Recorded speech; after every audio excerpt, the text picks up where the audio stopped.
فلسطین میں ہمارے یہاں معراج کی محفلیں بڑی جم کے ہوتی ہیں، سارے لوگ پڑھتے ہیں سبحان الذی اسریٰ بعبدہ لیلا من المسجد الحرام الی المسجد الاقصی۔ انہیں پوچھو روز قرآن مجید میں مسجد اقصی کا نام لینے والو تو مسجد اقصی کہتے ہو تو تمہیں اللہ کتنی نیکیاں عطا کرتا ہے، بتاؤ تو صحیح مسجد اقصی کدھر ہے؟ اور اب تو میری طرح کے مولوی آدھی حدیث سناتے ہیں، کہتے ہیں مسجد نبی میں ایک نماز پڑھو تو 50,000 کا ثواب، حرم شریف میں پڑھو تو 1,00,000 کا ثواب۔ مولانا حدیث یہاں سے شروع نہیں ہوتی، کھولو تو صحیح کنز المال، پڑھو مسند امام محمد بن حنبل، حدیث تو یہاں سے شروع ہوتی ہے۔ میرے نبی پاک نے فرمایا مسجد اقصی میں جس نے ایک نماز پڑھی 25,000 کا ثواب، اور میری مسجد میں جس نے ایک نماز پڑھی 50,000 کا ثواب، اور اللہ کے گھر بیت اللہ جس نے پڑھی 1,00,000 کا ثواب۔ مسجد اقصی کا تو ذکر ہی چھوڑ گیا ہے، کیوں؟ وہ مسجد جس کی طرف منہ کر کے 15 سال میرے نبی پاک نے نماز ادا کی، کس نے؟ بولیے گا 15 سال تک، 2 ہجری میں 13 سال مکے میں، 2 سال مدینے میں، مسجد اقصی کی طرف جدھر منہ کر کے تیرے اور میرے رسول نماز پڑھتے رہے۔ آج وہ مسجد یہودی کے قبضے میں ہے، کئی جمعے تالا رہتا ہے، وہاں نماز نہیں پڑھنے دی جاتی۔ مجھے کیا لگے اس بات سے، میری مسجد میں تھوڑی لگا ہوا ہے۔ ایسی ہوا چلی ہے کہ ہر شخص سوچتا ہے تمام شہر جلے بس ایک میرا گھر نہ جلے۔ بھائی یہ وہ دور ہے جس دور میں ذرا سی بھی کسی شخص کو تکلیف ہوتی ہے تو عالمی میڈیا پہ بات جاتی ہے، موبائل جیبوں میں فوراً تصویریں کیش ہوتی ہیں۔ میں اور آپ، ہمارا اس قوم سے تعلق ہے جس قوم کے بچے کٹ گئے، ذبح ہو گئے، عورتوں کے پستان کاٹ کے برما کے بدھوں نے ان کے کباب بنا کے کھا لیے، چھوٹے چھوٹے بچوں کی لاشیں انہوں نے لٹکا ڈالی۔ اور یہاں میں حکومت کی کیا بات کروں، یہاں کسی سیاستدان کو مکھی کاٹ جائے تو ہمارے پھٹے آباد ہو جاتے ہیں بحث کرنے کے لیے۔ ہمارے اپنے لوگ، عام آدمی نہیں بات کرتا، عام آدمی نہیں نکلتا، عام شخص کو فکر ختم ہو گئی۔ بھائی سب سے بڑھ کر بہترین مسجد کے خطیب امام حسین تھے۔ مسجد نبی سے بڑی بھی کوئی مسجد ہوگی جس ممبر پر رسول پاک بیٹھ کے خطبہ دیا کرتے تھے؟ اور میرے مصطفیٰ کے آستانے سے بڑا بھی کوئی آستانہ ہوگا جس کی سجادگی امام حسین کے پاس تھی؟ کہتے ہیں ہمارا کیا تعلق، ہمیں کیا لگے، جو مرضی ہوتا پھرے۔ امام علی مقام آرام سے مسجد نبی میں بیٹھے تھے، زمانہ پوری دنیا سے جاتا تھا، ہاتھ چومتا تھا، قدموں میں بیٹھتا تھا۔ اتنے بڑی عظمت والی بھی کوئی شخصیت ہوگی جس کے رگوں میں رسول اللہ کا خون دوڑتا ہے، جسے حضور اپنی زبان مبارک اس طرح وہ چوسا کرتے تھے جیسے عرب کے لوگ پیاس کے عالم میں کھجور چوسا کرتے تھے۔ اتنا بڑا بھی کچھ شخص تھا، لیکن جب دین پہ کڑا وقت آیا تو حسین نے مسجد کی خطابت نہیں بچائی، آستانہ نہیں بچایا۔ امام علی مقام نے کہا کوفہ لٹتا ہے تو لٹتا رہے، دمشق میں فساد ہوتا ہے تو ہوتا رہے، وہ ملک شام کی بچیاں رو رہی ہیں تو روتی رہیں کہ ہم پہ یزید قابض ہو گیا، میری مسجد آباد ہے، کافی ہے نا۔ امام حسین نکلے اور نکل کے کہنے لگے جنت البقیع والی جگہ پہ کھڑے ہو کہ یا رسول اللہ میں جا رہا ہوں اور آپ کے لیے جا رہا ہوں، اس لیے کہ مجھے اس شام کو بچانا ہے جس شام میں رسول اللہ کا کلمہ پڑھنے والے لوگ بستے ہیں، مجھے کوفہ دمشق مصر کے لوگوں کو بچانا ہے۔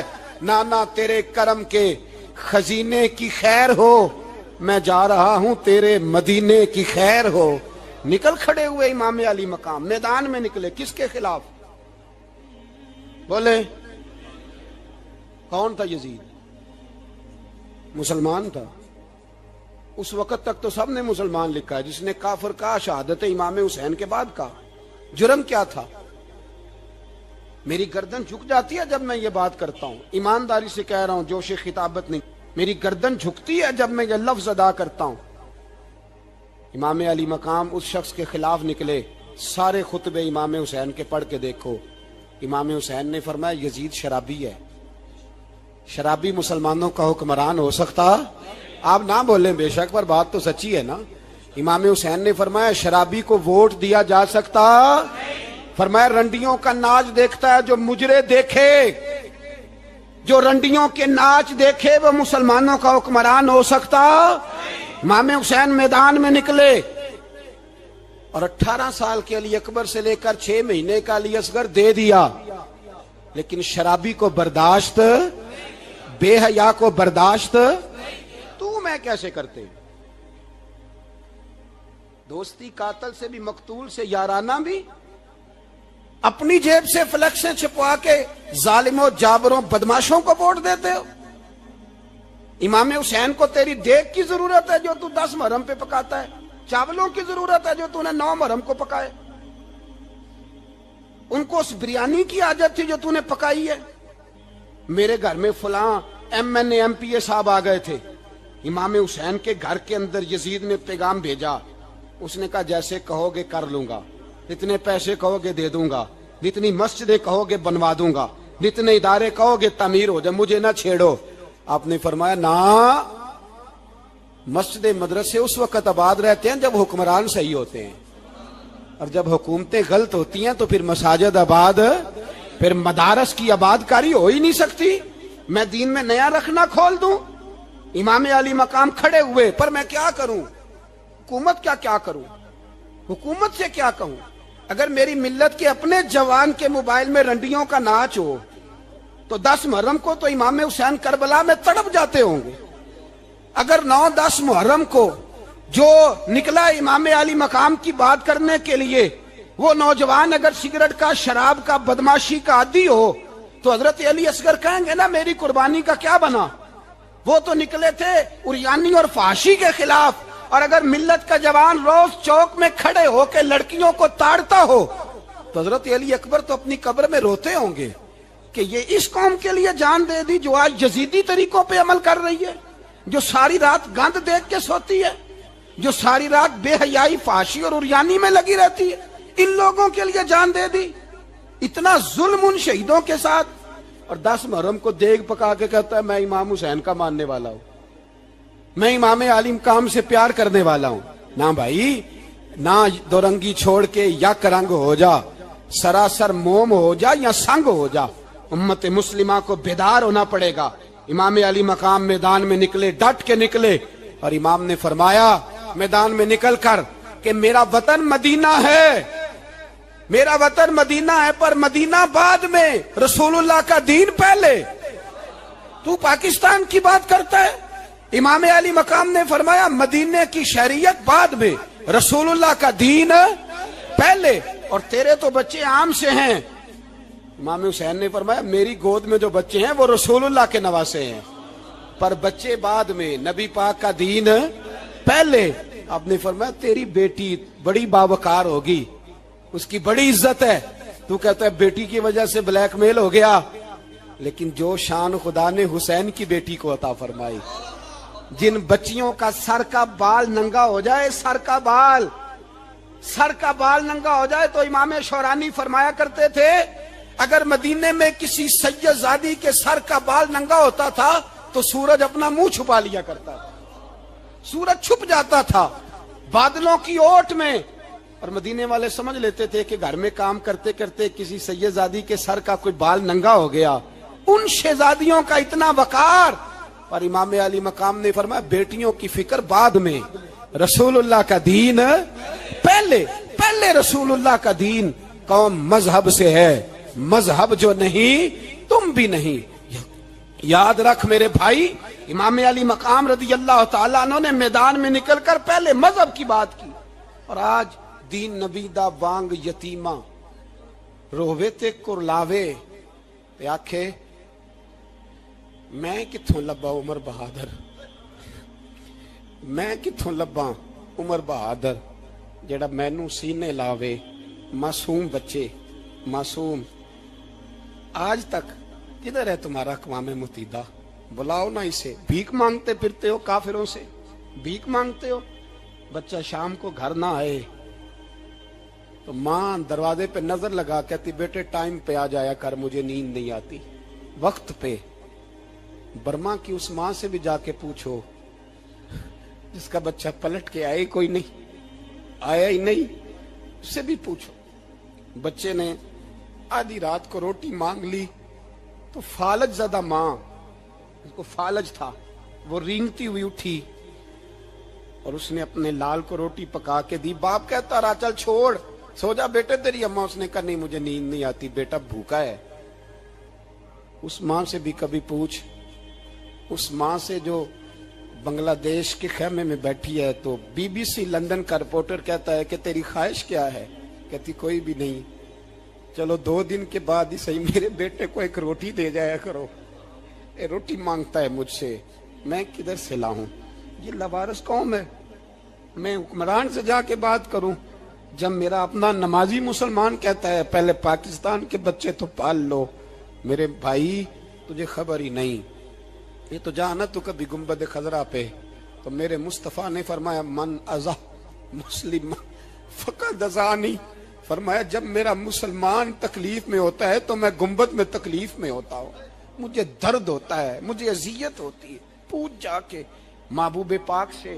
میرے عزیز کسی کو غم ہی نہیں ان لوگوں کا، کسی کو پرواہ ہی نہیں، کچھ سوچتا ہی نہیں ان کے بارے میں. میں اپنے گھر میں مست ہوں، آپ اپنے گھر میں مست ہیں. میرے رسول اللہ کی امت لٹ گئی ساری، جگہ جگہ تباہی. 1 انچ دھرتی پر زمین ایسی نہیں جو کافر کی ہو اور خون بہتا ہو.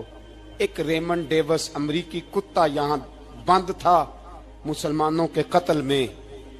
انہیں اپنی قوم کی اتنی فکر تھی وہ راتوں رات چھڑا کے لے گئے.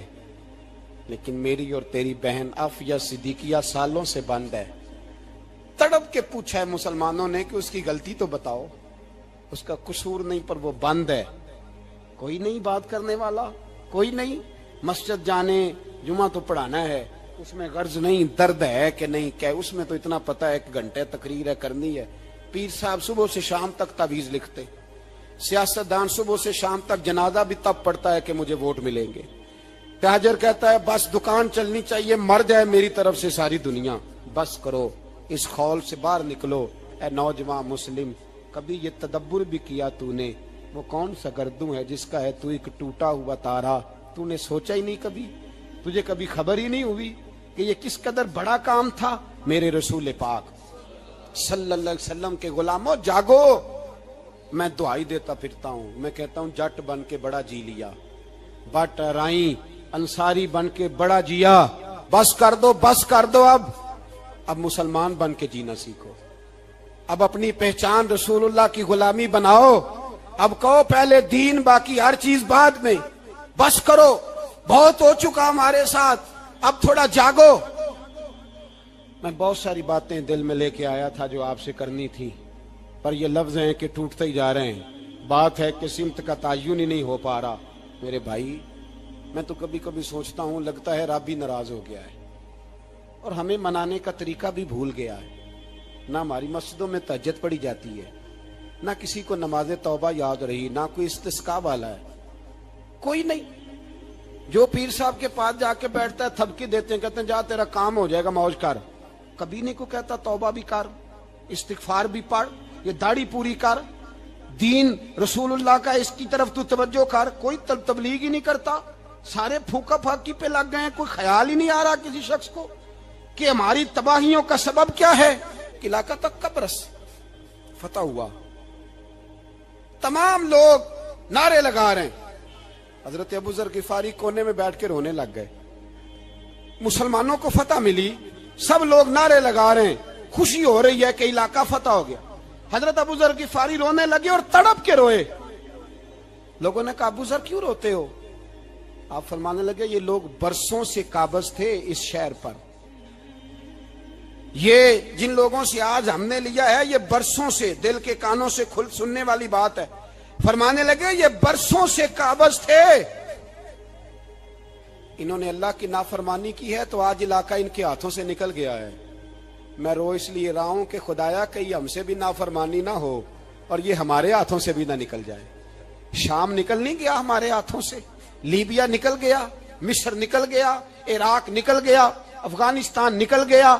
اور اگر دیکھو تو بلا واسطہ ہر جگہ کافر کا ڈیرا. وہ رو رہے ہیں، کہتے ہیں جب قوم اللہ کی نافرمانی کرتی ہے تو علاقے نکل جاتے. تڑپ رہے ہیں. مجھے کوئی فکر نہیں. کوئی نہیں رویا مصر کے جانے پر، کوئی نہیں رویا لیبیا کی تباہی پر. شام کے بچوں پہ کوئی نہیں رویا. ہم لوگ یہاں عید مناتے رہے, عید پر لوگ نئے کپڑے لیتے رہے, اور برما کے مسلمانوں کو کفن تک نصیب نہ ہوا. کوئی نہیں تڑپا ان لوگوں پر, کسی کو خیال نہیں آیا. صاحب, امام علی مقام کی فکر کو سمجھو, اس پر غور کرو, بس کر دو, نیند بڑی لمبی ہو گئی, اب اٹھو اس بیداری سے, اٹھو. جب قومیں نافرمانی کرتی ہیں تو ملک چھن جاتے ہیں, اور کافر باری باری کر کے باریاں لگا رہا ہے, باری باری. تمہیں کئی دفعہ دھمکیاں دے چکا ہے, وہ تمہارا نمبر کئی دفعہ لگا چکا ہے. اب خواب غفلت سے اٹھ جاؤ, آگ پیروں تک آ گئی ہے, ایسا نہ ہو جلا ڈالے سارا کچھ. حضرت سیدنا ابو ذر غفاری رو کے فرمایا کرتے تھے, جب تم نافرمانیاں کرو گے تو علاقے تمہارے ہاتھوں سے نکل جائیں گے. سو نکل گئے. غوث اعظم کے بغداد پہ کئی دفعہ بم گرے, مولا علی شیر خدا کا شہر نجف کئی دفعہ بم کی نظر ہوا, امام علی مقام کے کربلا میں اب تک کئی دفعہ جنگیں ہو چکی, اس لیے کہ ہم نافرمانی کرتے ہیں, علاقے چھن جاتے ہیں. دوسری بات یہ کہ پھر ہمیں وہ طریقہ بھی نہیں آتا جس سے رب کو منایا جاتا ہے. آپ یقین کریں, مسلمان پہ ایک 5 وقت کی نماز ہے, وہ بھی بوجھ ہے. 2.5 گھنٹے کی تقریر اور 5 منٹ کی جماعت میں لوگ بھاگتے پھرتے ہیں, بڑا مشکل ہے. آج تک مسلمان ایک 5 وقتہ نماز پڑھنے کے لیے بہانے ڈھونڈ رہا ہے, ابھی تک. تو وہ مسلمان کہاں سے آئیں گے جو رات کو رویا کرتے تھے, راتوں کو اٹھ کے روتے تھے, تو سویرے اللہ کافر کے مقابلے میں اتنی مدد کرتا تھا کہ 10 مسلمان لاکھوں کو بھگا دیا کرتے تھے. اس لیے کہ مدد کس کی شامل ہوتی تھی؟ بول کے بتائیے, کون مدد کرتا تھا؟ کیونکہ دیکھیں نا, یہ ہمیں طریقہ بتایا نبی پاک نے. اللہ حضور سے راضی تھا کہ نہیں؟ یار اس پہ جلدی جلدی بولو. اللہ راضی تھا نا؟ تو بدر کی رات حضور کیا کرتے رہے ساری رات؟ ساتھ نہیں تھا اللہ؟ وہ تو وہاں سے فرما رہا ہے غار ثور سے, ان اللہ معنا. محبوب کہہ دے کہ اللہ تیرے ساتھ ہے. وہاں سے محبوب کہہ رہے ہیں اللہ ہمارے ساتھ ہے, وہاں سے اللہ ساتھ تھا. پر ساری رات, بدر کی ساری رات. اور دعا کا رنگ کیا تھا؟ حضرت ابوبکر صدیق فرماتے ہیں حضور نے ہاتھ اٹھائے, اللہ یہ میرے 313 ہیں, میں کل کمائی لے کے آ گیا. اے اللہ میری کل کمائی ہے, اگر یہ ہلاک ہو گئے تو قیامت تک کون تیری عبادت کرے گا؟ اے اللہ مدد فرما. اور حضور مناتے ہیں رب کو, کہتے ہیں یا اللہ تو نے وعدہ نہیں کیا تھا تو مدد کرے گا, یا اللہ تیرا وعدہ نہیں تھا تو کامیابی دے گا, یا اللہ تو نے ساری رات مناتے گزر گئی, ساری رات. صبح کا اجالا چمکا تو حضرت ابوبکر فرماتے اتنا لمبا سجدہ کیا, حضور سجدے میں تھے, میں دیکھتے دیکھتے تھک گیا, میں سجدے کی حالت میں ہی حضور پر لیٹ گیا, لپٹ گیا. میں نے کہا محبوبہ سر اٹھائیں, وہ دیکھیں اللہ نے مدد نازل فرما بھی دی ہے. اٹھائیے سر. حضور نے اللہ کو منایا, نبی پاک منایا کرتے تھے. ہم اب سجدوں میں بھی نہیں جاتے, اتنی سو گئی امت, سجدوں تقریروں سے انقلاب لانا چاہتے ہیں, ہم خالی نعروں سے انقلاب برپا کرنا چاہتے ہیں. لوگ جب روتے تھے, بوڑھے لوگ سجدوں میں, اور عالم فاضل صوفی کی تو کیا بات ہے نا, وہ تو اللہ کے نمائندے ہیں کہ جس کے صرف سفید بال ہو جائیں. میرے نبی پاک علیہ السلام نے فرمایا رب تو ان کی بڑی عزت کرتا ہے, ان کی بڑی. اور میرے نبی پاک نے فرمایا گناہگار مومن بھی جب دعا کے لیے ہاتھ اٹھاتا ہے تو اللہ فرماتا ہے فرشتوں اسے خالی نہ لوٹانا, مجھے شرم آتی ہے سے خالی. پر تو اٹھاتا ہی نہیں, تو اسے مناتا ہی نہیں, تو کبھی لپٹا ہی نہیں, تو نے کبھی کہا ہی نہیں کہ یا اللہ آ میں تجھے لے جاؤں. حضرت سعد بن ابی وقاص کے پاس قادسیہ کی جنگ ہو رہی تھی, کافر بلا رہا تھا, آؤ اگر کوئی ہے تو آؤ مقابلے میں. حضرت سعد بن ابی وقاص نے گھوڑے دوڑا دیے, دشت تو دشت ہیں, صحرا بھی نہ چھوڑے ہم نے, بحر ظلمات میں دوڑا دیے گھوڑے ہم نے. حضرت سعد بن ابی وقاص نے گھوڑے دوڑائے, آگے دریا آ گیا, کوئی پل نہیں, کوئی شے نہیں. اسلام کی عزت کا سوال ہے. حضرت سعد بن ابی وقاص نے ہاتھ اٹھائے اور کہا اے اللہ اگر تو موسیٰ کی نافرمان قوم کو رستہ دے سکتا ہے تو ہمارے دلوں کو جانتا ہے, ہم تو اپنے رسول کے فرما بردار غلام ہیں. آنا مہربانی کر کی اگر تو نے دل مسلم کی دل جوئی نہیں تو ہمیں تانا دیں گے بت کے مسلم کا خدا کوئی نہیں.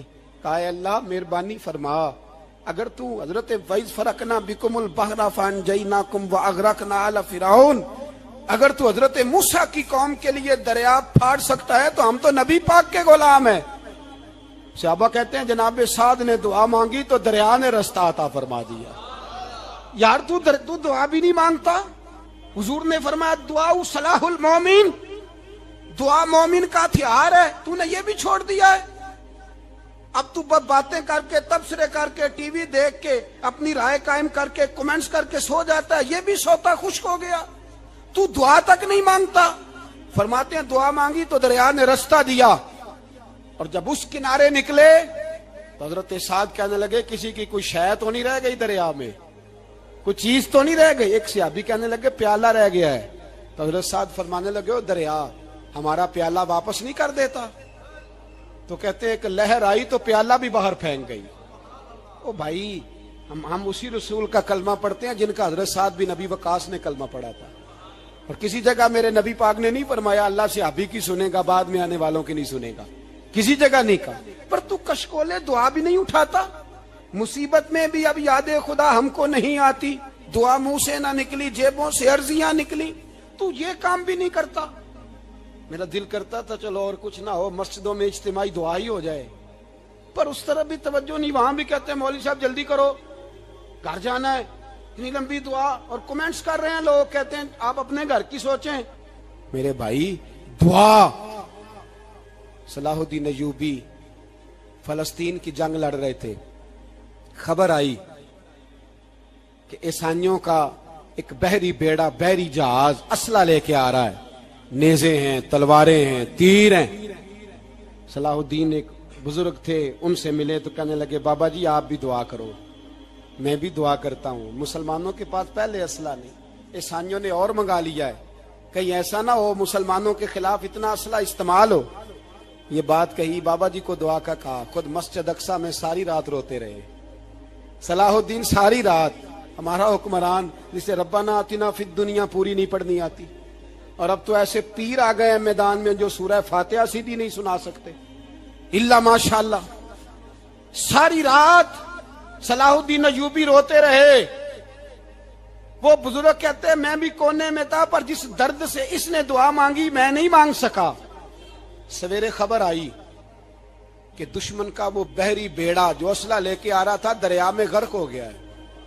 صبح خبر آئی تو وہ شخص ایک آگے بابا جی سے کہنے لگا بابا جی وہ بحری بیڑا دریا میں غرق ہو گیا.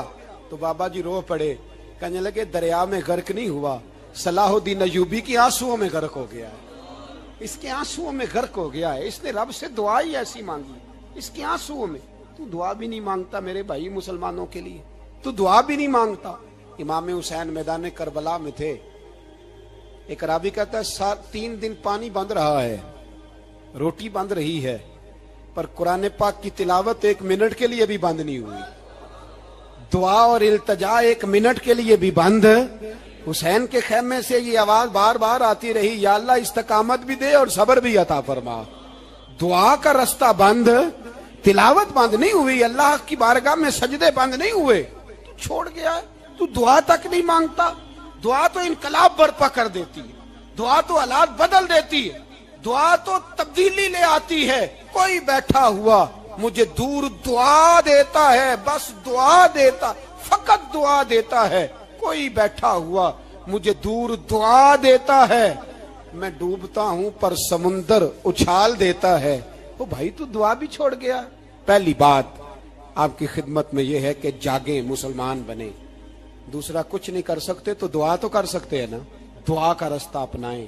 اور پھر میرے نبی پاک علیہ السلام نے 2 باتیں فرمائی، کان کھول کے سن لینا.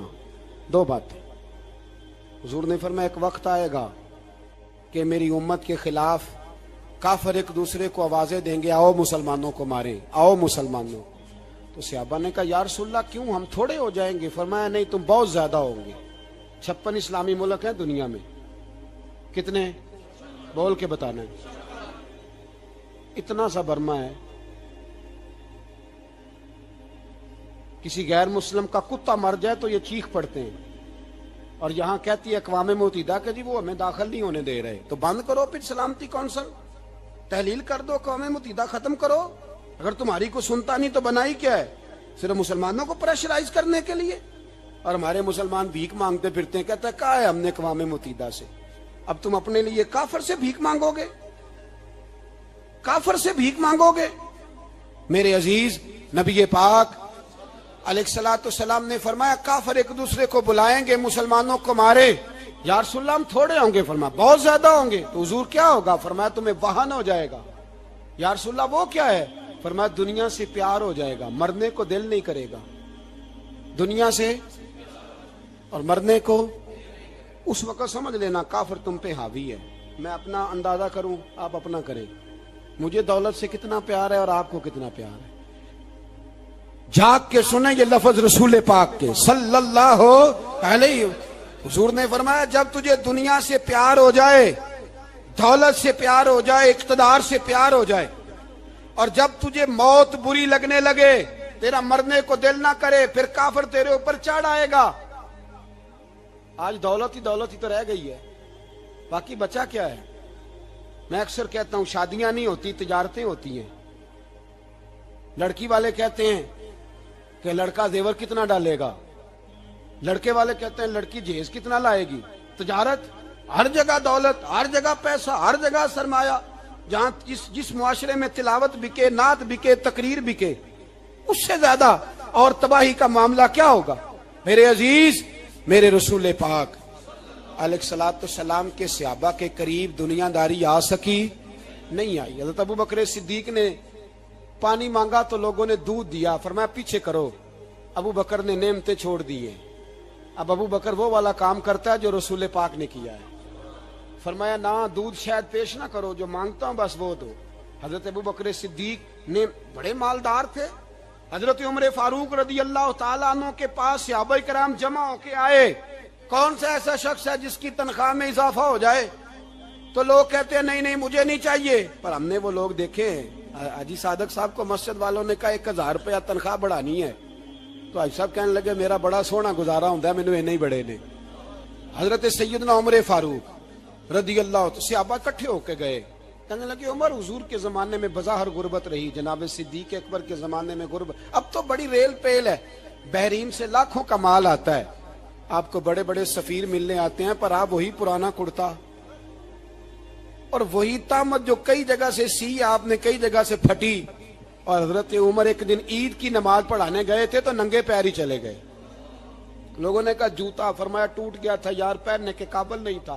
فرمایا ننگے پیر آ گئے اور لوگ کیا کہیں گے؟ فرمایا چھوڑو، عمر کے پاؤں ننگے ہیں لیکن عمر کے کردار میں تو کوئی شک نہیں نا، پیر ہی ننگے ہیں نا، کیا ہوا؟ چھوڑو اس بات کو، کوئی پیار نہیں دنیا داری سے، دولت سے کوئی چکر ہی نہیں۔ حضرت سیدنا عمر فاروق رضی اللہ تعالیٰ عنہ کو صحابہ نے اکٹھے ہو کے کہا، یہ ہے امت کے بیدار ہونے کے طریقے جو عرض کر رہا ہوں۔ کہا جناب آپ اب بڑا مال غنیمت ہے، اور جس طرح ہر صحابی کا حصہ ہے آپ کا بھی حصہ ہے، تو ایک نیا کرتا ہی ڈال لیں آپ خرید کے۔ اب جب مشورہ ہو گیا صحابہ میں تو کہنے لگے عمر سے بات کون کرے گا؟ نیا کرتا پہننے کی عمر سے بات کس کو برا لگتا ہے جی؟ نیا کرتا کون بات کرے گا؟ حضرت سیدنا علی المرتضیٰ کا انتخاب ہوا، کہنے لگے مولا علی کی بڑی عزت کرتے ہیں، ان سے بڑا پیار کرتے ہیں، ان سے بات کرتے ہیں۔ تو حضرت علی کو بلایا گیا، عرض کی حضور مہربانی فرمائیں، حضرت عمر سے کہے نئے کرتے کے لیے۔ آپ فرمانے لگے عمر میری بڑی قدر کرتا ہے، بڑی بات سنتا ہے، پر یہ والا کام نہیں میں عمر سے کہہ سکتا، یہ کسی اور سے کہو۔ تو کہنے لگے آپ رہنمائی کر دیں، کس کو کہیں؟ تو جناب علی المرتضیٰ فرمانے لگے اگر حضرت عائشہ صدیقہ سے کہو گے تو عمر فوراً مان جائے گا، وہ مومنوں کی ماں ہیں۔ صحابہ حضرت عائشہ کے پاس، اماں جی عمر کو بلائیں، ان کو کہیں بڑے بڑے سفیر آئے ہوتے ہیں، وہی پرانے کپڑے پہن کے بیٹھ جاتے ہیں۔ اللہ اکبر۔ حضرت عائشہ نے پیغام بھیجا، فرمایا عمر کو بلاؤ۔ عمر فاروق دوڑے ہوئے آئے، پردے کے پیچھے حضرت عائشہ کے پاس گھٹنوں کے بل، اماں جی دیر تو نہیں کر آیا میں آنے میں؟ حکم ہو، حضور کے گھر سے پیغام آیا،